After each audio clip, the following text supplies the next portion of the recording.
kag sa numero 1 sa mga balita subong adlaw.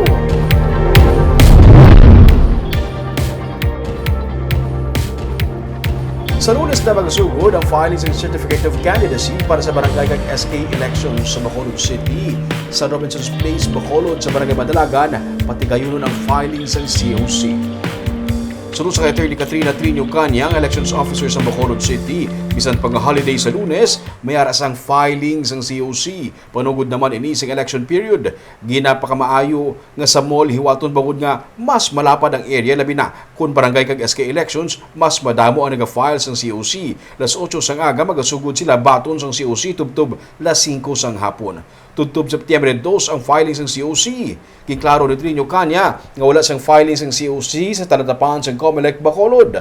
Sa mga mag-files ng COC antes ang August 28, pwede man maghapit sa talatapan sang Comelec kung iyag nila nga mapacheck ang ilang mga requirements para makasiguro nga eksakto ang compliance. Siguraduhon man sa mag-file sa Comelec nga kumpleto ang pag-fill out nila sa mga formas. Mas maayo kay para nga paglabot dito kung mas kidamo sila kay tungod nga na-check na naton dasig na lang naton yung acceptance.